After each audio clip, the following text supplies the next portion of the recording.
గౌరవనీయులైన ముఖ్యమంత్రి వర్యులు రేవంత్ రెడ్డి గారికి నమస్కారాలు సార్. నిన్న అసెంబ్లీలో బాగా చెప్పారు సార్. మీరు ఏమనంటే జీతాలు కూడా నేను అడుక్కొని చేబోదులు తీసుకొని ఇస్తున్నానని. అంత దుస్థితి ఎందుకు పట్టింది? కేసీఆర్ గారు తప్పు చేశారు కాదనట్ల. మరి ఆనాడు అసెంబ్లీ కట్టేటప్పుడు మీరు ఎందుకు అడ్డపడలేకపోయారు? కోర్టు కేసులు ఎందుకు వేయలేకపోయారు? దాన్ని ఎందుకు ఆపలేకపోయారు? ఆపలేదు. సరే, అయిపోయింది. మేము ఎంప్లాయీస్ కట్టే ట్యాక్సీలతోటి మిమ్మల్ని ఉచిత పథకాలు ఎవడు పంచమన్నాడు? ఉచిత పథకాలు ఎందుకు? ఉచిత పథకాలు ఇచ్చి మా జీవితాలు నాశనం చేయమని చెప్పినోడు ఎవడు లేడు కదా. ఎవరు చెప్పారు మీకు?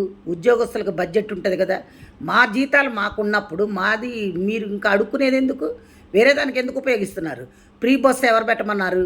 ఎవడైనా ఈ రోజుల్లో మరీ కూటికి లేని పేదలు నిరుపేదలు ఉంటే ఆధార్ కార్డు చూపెడితే వాళ్ళకి ఇవ్వాలి. అంతేగాని ఒక కూలోడు బయటకు వస్తే 800 రూపాయలు, 1000 రూపాయలు మగవాళ్ళకి, ఆడవాళ్ళకి 800. అలా సంపాదిస్తున్నప్పుడు అది తీసుకెళ్ళి ఎక్కడ పోస్తున్నారు? బ్రాందీ షాపుల్లో పోస్తున్నారు.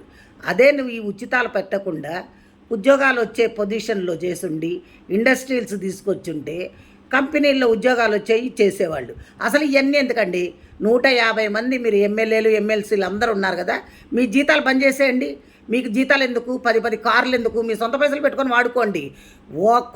కోట్లు పెట్టందే మీరు ఎమ్మెల్యేలు కావట్లా. అలాంటప్పుడు మీకు అన్ని వసతులు కావాలి, 1వ తారీఖు జీతాలు కావాలి, మీరు ఫండ్స్ కావాలి, మెడికల్ బిల్స్ కావాలి, అన్నీ కావాలి.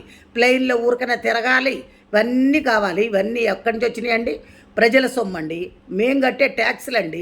మా ట్యాక్సుల పైసలు మిమ్మల్ని ఉచితాలుగా వాడుకోమని చెప్పినోడు ఎవడు? ఏ రాజ్యాంగంలో రాసిందో చెప్పండి. మీరు ఇవన్నీ కానీ చేస్తే ఇప్పుడు మేము రిటైర్డ్ అయిన వాళ్ళకి కనీసం పైసలు కూడా ఇచ్చే స్థితిలో లేరు మీరు. అంటే అప్పులు చేశాడు కేసీఆర్. అప్పులు చేసిపోయిన ముఖ్యమంత్రి ఒక ఆయన ఆస్తులు నీకు దమ్ముంటే ఆయన ఆస్తుల్ని ఏలమేయండి. ఆయన ఆస్తుల్ని జప్తు చేసి అప్పులు కట్టించండి. ఇది ఒక చట్టం దాండి. స్టేట్ కానీ సెంట్రల్ కానీ మీ ఇష్టం వచ్చినట్టు వాడుకొని మాకు ఉచితాలు ఇస్తున్నాం, మీకు ఉచితాలు ఇస్తున్నాం అని చెప్తున్నారు. ఉచితాలు ఎవరికి ఇస్తున్నారు? ఉచితాల పేర్లతోటి మీ కార్యకర్తలకి దోసి పెట్టుకుంటున్నారు. అంతేగాని మీరు ఎవరికి ఏం చెయ్యట్లా, న్యాయం జరగట్లే అక్కడ. కాబట్టి దయచేసి మీరు ఇంకోసారి ఈ పిచ్చి సలహాలు ఇవ్వకుండా ఇప్పుడు ఎవరికైతే క్లాస్ 4th ఎంప్లాయీస్ కూడా జీపీఎఫ్ పెట్టుకుంటే బిల్లులు ఇచ్చే స్థితిలో లేకుండా అయిపోయారంటే ఏమనుకుంటున్నారు? ముందు అర్జెంటుగా మా బిల్లులు మాకు పాస్ చేయండి. రిటైర్డ్ అయిన వాళ్ళకి మర్యాదపూర్వకంగా డబ్బులు ఇచ్చి పంపించండి. అది పద్ధతి.